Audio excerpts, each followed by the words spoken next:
मैया यशोदा ने कन्हैया को उठाई और उठा करके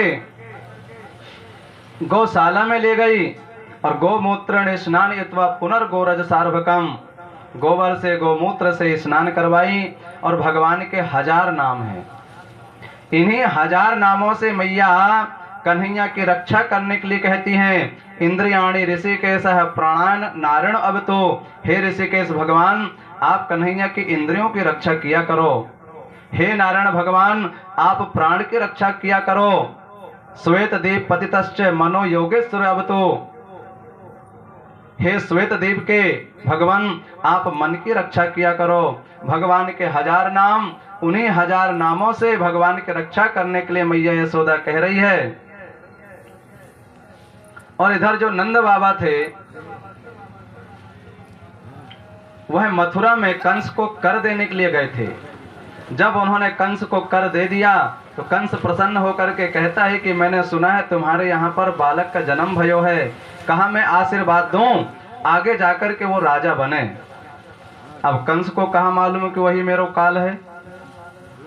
और कंस के पास से होकर के नंद बाबा वसुदेव जी के पास में पहुंचे।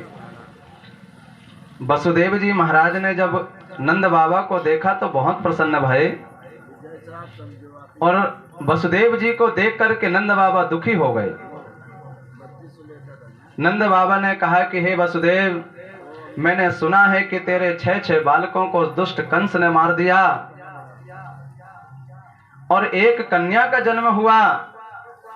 एका वशिष्ठ वर्जा कन्या सापी दिवम गताः, कहा वह भी स्वर्ग को चली गई। वसुदेव जी महाराज कहते हैं नंद तो इसमें दुखी होने की क्या बात है। कहा ये सब तो देव के अधीन हुआ करता है, सुख दुख सब हमारे कर्मों के कारण मिला करते हैं। हे नंद तेरे यहाँ पर जो बालक है मैं तो सोचता हूं कि वो भी मेरे ही हैं। कहा भैया इस संसार में मिलना और बिछुड़ना सब भगवत कृपा से हुआ करता है। कहा जैसे एक नदी में बहता हुआ तिनका, यदि अचानक से उस तिनके के 2 टुकड़े हो गए तो जल के प्रभाव में न जाने वो दोनों टुकड़े किस किनारे में जाकर के लगेंगे। दोनों आपस में मिल जाएं यह बिल्कुल संभव नहीं हुआ करता। जब सूख करके वृक्ष के पत्ते गिर जाते हैं तो वही पत्ता दोबारा नहीं आता, बल्कि उस वृक्ष में अन्य अन्य नए नए पत्ते आ जाया करते हैं। इसलिए हे नंद चिंता करने की विशेष जरूरत नहीं है। लेकिन कहा देख मुझे लग रहा है कि गोकुल में कछु उत्पात होवे की शंका है, तू जल्दी से गोकुल की तरफ जा। तुरंत नंद बाबा गाड़ी में बैठे, छकड़े में बैठे, हाथ में माला ले लिया और भगवान का सुमरन करते हुए जैसे ही वो गोकुल की तरफ चले तो उन्होंने क्या देखा कि मार्ग में वह पूतना मरी पड़ी है और मार्ग आने जाने वाला जो मार्ग है वह बंद हो गया है। नंद बाबा ने पूछा बालकों से भैया ये कैसे भयो। बालकों ने कहा बाबा हमें तो कछु नाय पतो। कहा तो हमने यह देखा कि ये मरी पड़ी है कन्हैया बा के ऊपर खेले। नंद बाबा बोले अरे भैया तुम्हें कछु नाय मालूम, लेकिन सारी कथा तो मुझे मालूम है। बालकों ने कहा बाबा क्या मालूम है।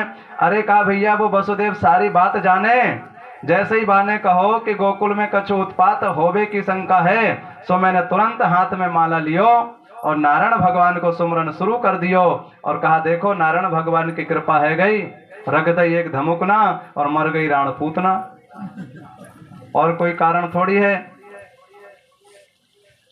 विशाल उसका शरीर 108 टुकड़े किए गए, 108 चिता बनी और उसकी चिता से बड़ी सुंदर खुशबू आती है। श्री सुखदेव भगवान कहते हैं कि जिस पूतना को नरक में जाना चाहिए वह पूतना जिघ्यांस अपि हरे स्तनम दत्तवा सदगतिम, भगवान ने उस पूतना को सदगति प्रदान कर दी। क्यों? तो किसी ने कहा कि हो सकता है उसका नाम बहुत बढ़िया रहा होगा। तो नाम कहाँ का खाक बढ़िया था, पूतना। पूत मतलब पवित्र और ना मतलब नहीं। जो पवित्र नहीं है वही पूतना है, तो नाम अच्छा नहीं है। तो किसी ने कहा कि उसका कर्म बहुत बढ़िया रहा होगा, उपकार का काम करती रही होगी। तो कहा नाम भी बढ़िया नहीं था, लोक बाल घनी, बालकों को मारती थी। तो कहा शायद उसकी जाति बढ़िया रही होगी। तो जाति भी बढ़िया नहीं थी, राक्षसी। तो कहा फिर उसका खान पान बढ़िया रहा होगा, फलाहार करती रही होगी। तो खान पान भी बढ़िया नहीं था, रुधिर आसना, खून पीती थी। न नाम बढ़िया, न कर्म बढ़िया, न जाति बढ़िया, न खान पान बढ़िया। फिर भगवान ने उसको सदगति क्यों दी? भगवान की कृपा स्वतंत्र है और उनकी कृपा ना जाने किस पर बरस जाए। यदि कोई यह कहे कि भगवान पहलवानों को मिलते हैं, तो भगवान दुर्बल ब्राह्मण सुदामा जी से क्यों मिले? कोई यदि यह कहे कि भगवान केवल ब्राह्मणों को मिलते हैं, तो फिर भगवान केवट और सबरी के पास में क्यों पहुंचे? भगवान की जो, यदि कोई यह कहे कि भैया भगवान तो केवल पूजा पाठ करने वालों को मिलते हैं, तो एक बार की बात है, जनकपुरी में सीता जी के संग में जो सखियां गई हैं, सब पूजा में लगी थी। और एक सखी सिया संग बिहाई, गई रही देखन फुलवाई। एक सखी सिया संग बिहाई,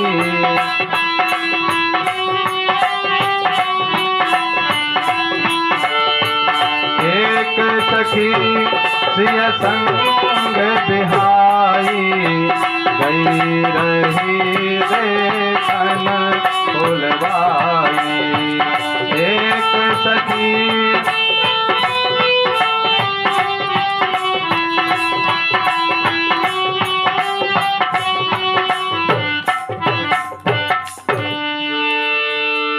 सब लगी थी पूजा में, और एक सखी घूमने को चली गई।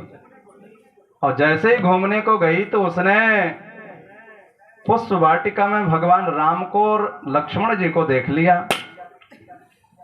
अब जैसे ही देखा सो वो तो पागल हो गई।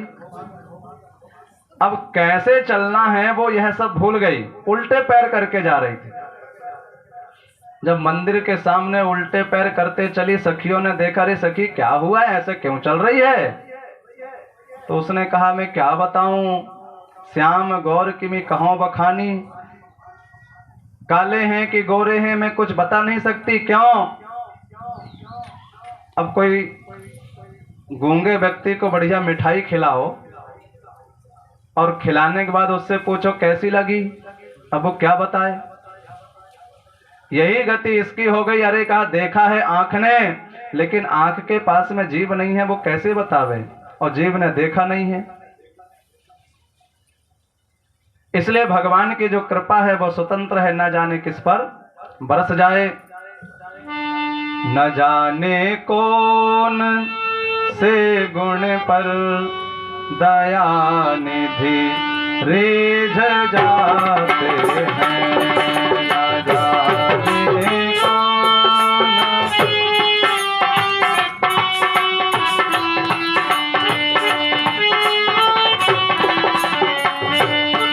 यही सब संत कहते हैं, यही सद ग्रंथ गाते हैं। न जाने कौन से गुण पर दया निधि रीझ जाते हैं।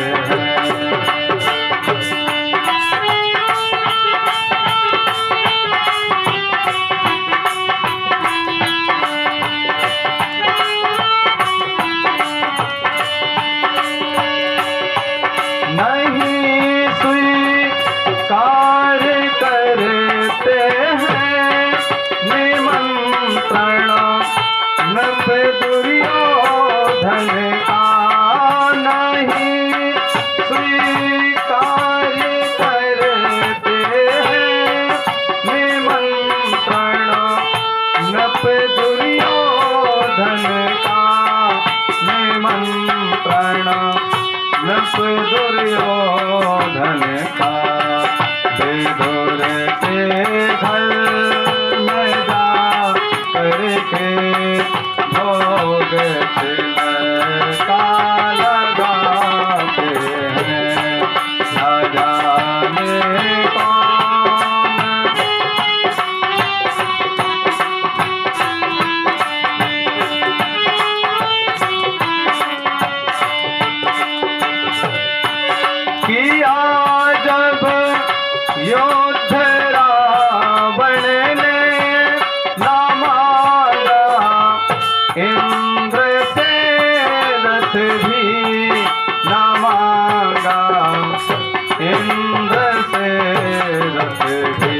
इसलिए जिस पूतना को नरक में जाना चाहिए था, उस पूतना को भगवान ने जिज्ञांसपि हरि स्तनम दत्वा सद्गतिम, उस भगवान ने उस पूतना को सद्गति प्रदान कर दी।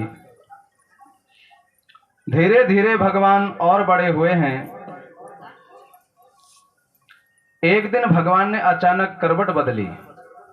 अब कोई ना कोई बहाने से मैया यशोदा जन्म महोत्सव मनाती है। आज जब भगवान ने अपने से ही करवट बदल लिया तो मैया ने करवट बदलवे को बलुआ पहुंचा दी।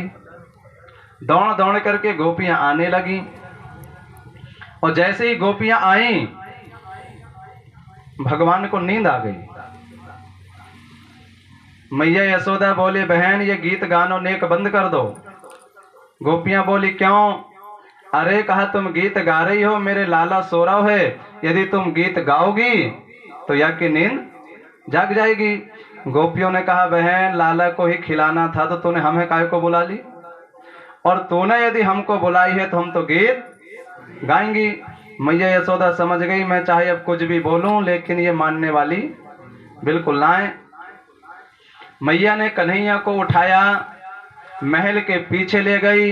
एक बड़ी सी वहां पर गाड़ी थी, गाड़ी के नीचे झूला था, झूला में मैया ने लिटा दी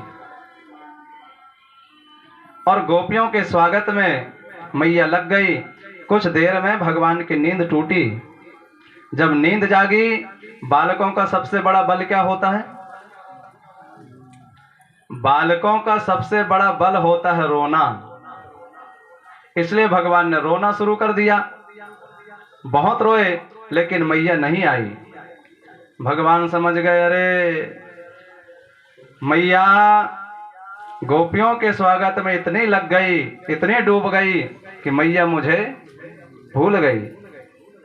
तो भगवान ने विचार किया कि जो केवल अपने नाते रिश्तेदारों के स्वागत में लगा रहे और भगवान को भूल जाए, उसके घर में क्या आना चाहिए? उसके घर में आना चाहिए संकट। इसलिए मामा का पहुंचाया हुआ वहां पर संकटासुर पहुंच गया और उसने देखा कि बढ़िया मौका है, बढ़िया अवसर है। गोविंद नीचे पड़ा है, मैं गाड़ी में बैठूंगा, मेरे भार के कारण गाड़ी टूट जाएगी और गोविंद का गोविंदाय नमो नमः हो जाएगा। यह सोच करके जैसे ही वह गाड़ी में आकर के बैठा, अब भगवान तो रो ही रहे थे, हाथ पैर पटक ही रहे थे, और जैसे ही देखा कि मामा जी आकर के गाड़ी में बैठे हैं, एक जोर से लात लगाई, सो गाड़ी आसमान में पहुंच गई।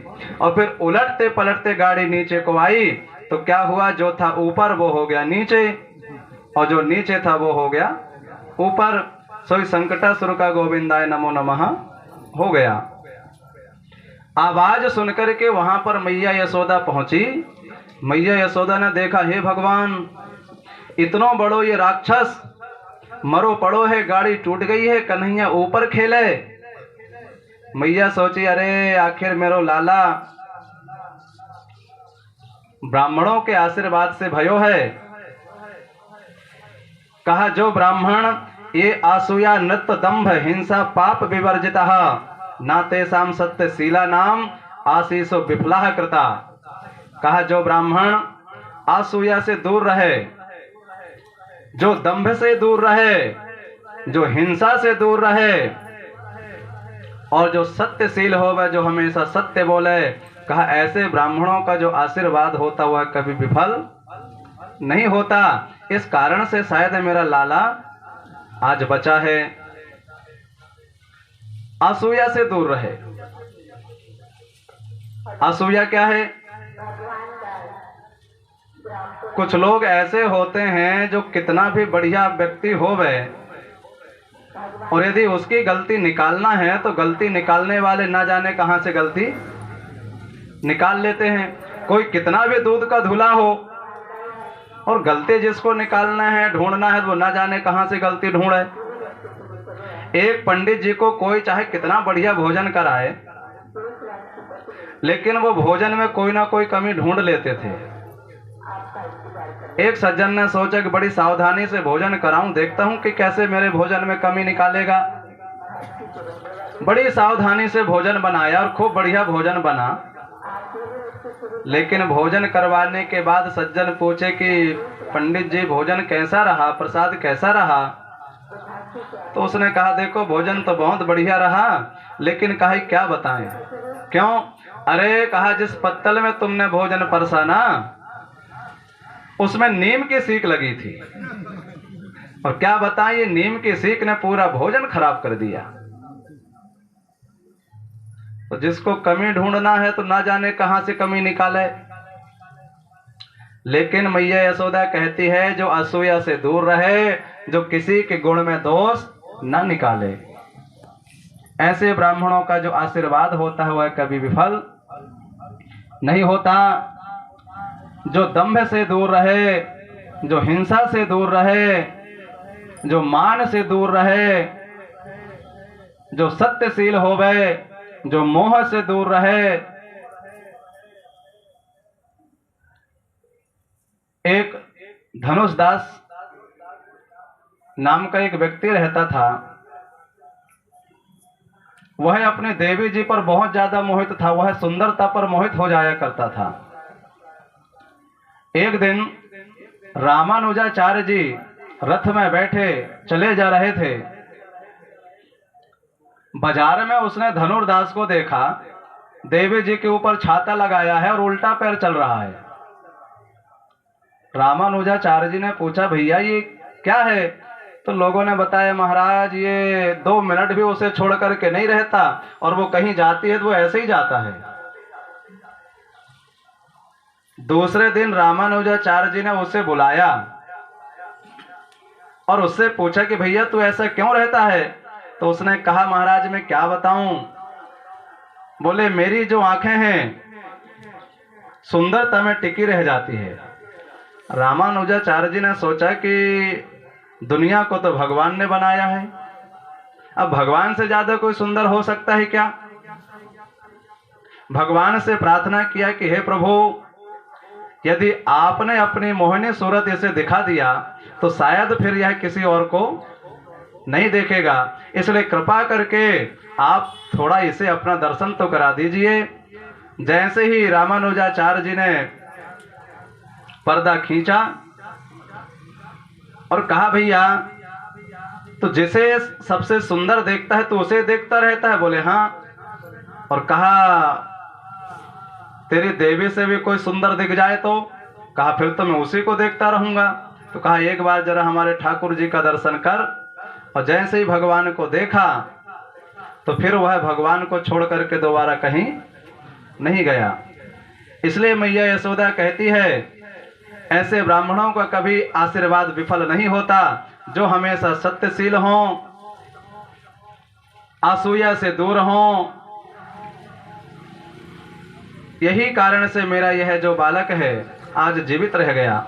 एक दिन की बात है, मैया यशोदा कन्हैया का लालन पालन अपने हाथों से कर रही थी। आज के समय में कुछ माताएं अपने हाथों से लालन पालन नहीं करती, और कुछ माताएं सोचती हैं कि कहीं हमारी सुंदरता कम ना हो जाए। और इसलिए देखो आज के समय में हमारे भारत में ये बाटल पीछे पड़ गई। जब छोटे छोटे हैं तो दूध की बाटल, पढ़ने जाने लगे तो पानी की बाटल, और जवान हो गए तो सबको मालूम है, और बूढ़े हो गए तो ग्लूकोज की बाटल। जन्म से लेकर के मरण तक ये बाटल ने बिल्कुल पीछा नहीं छोड़ी। लेकिन एक दिन मैया यशोदा अपने हाथों से कन्हैया का लालन पालन कर रही है।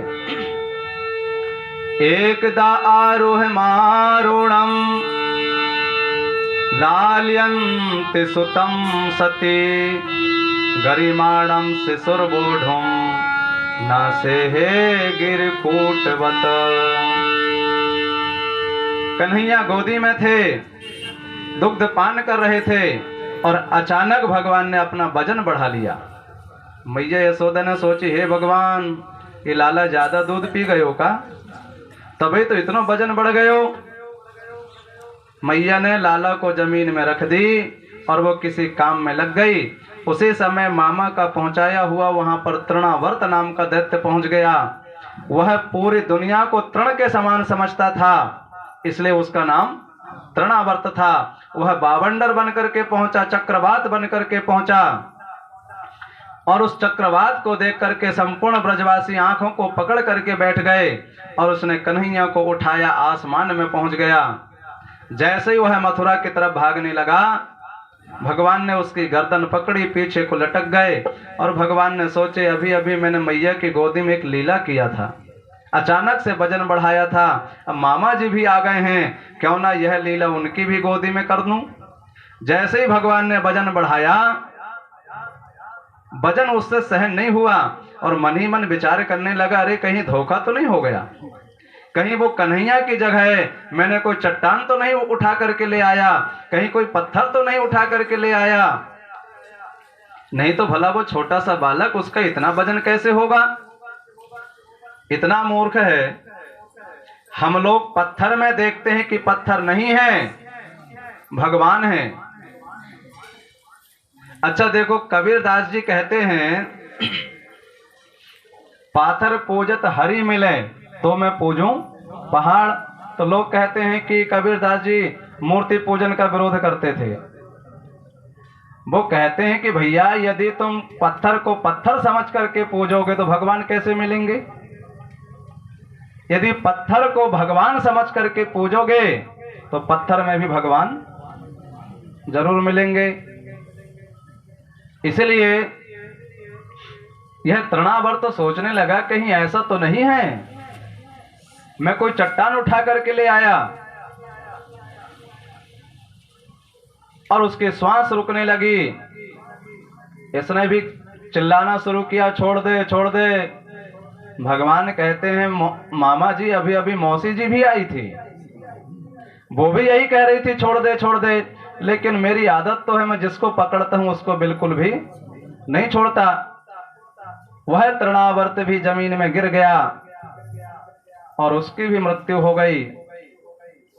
एक दिन की बात है, गोकुल नगरी में अचानक मथुरा के कुल पुरोहित श्री गर्गाचार्य जी महाराज आए। गर्गाचार्य जी महाराज को देख करके नंद बाबा बड़े प्रसन्न हो गए, उनकी सेवा की और कहा कि महाराज मेरे घर में 2 बालकों को जन्म भयो है, उनको नामकरण आप कर दो। गर्गाचार्य जी ने कहा कि नंद बाबा यदि यह बात कंस को पता चल गई कि मैंने तेरे बालक का नामकरण किया हूं, तो कहा वह कंस तेरे बालक को बिल्कुल जीवित नहीं छोड़ेगा।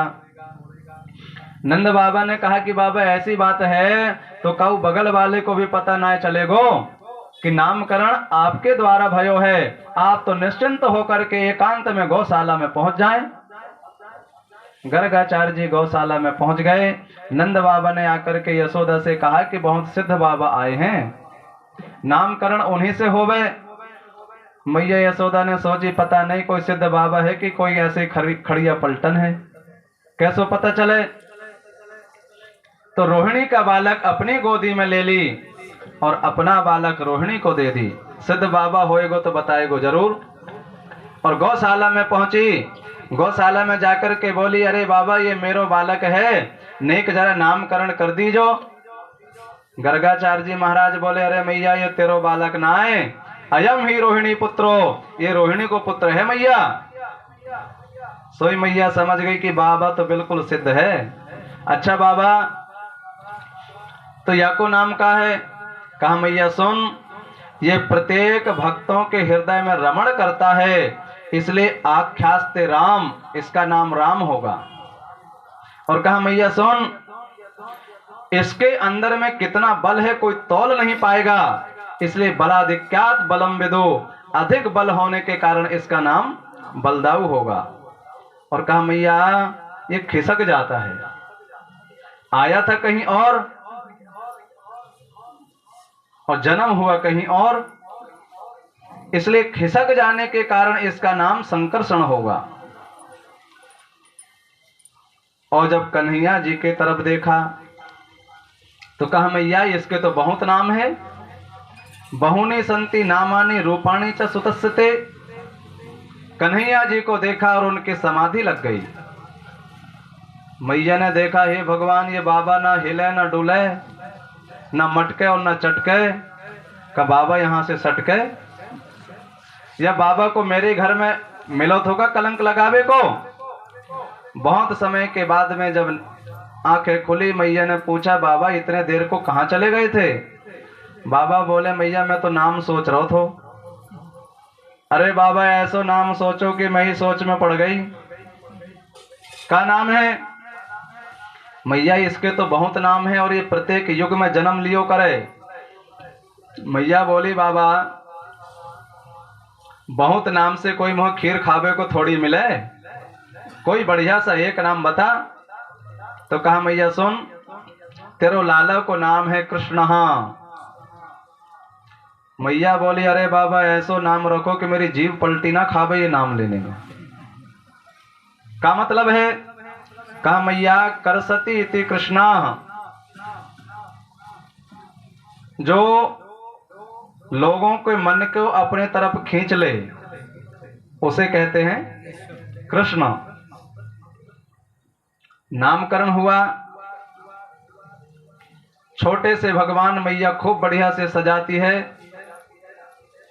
अच्छा देखो, कोई कितना बढ़िया नाम रखे, लेकिन माताओं का घर का अपना नाम अलग ही होता है।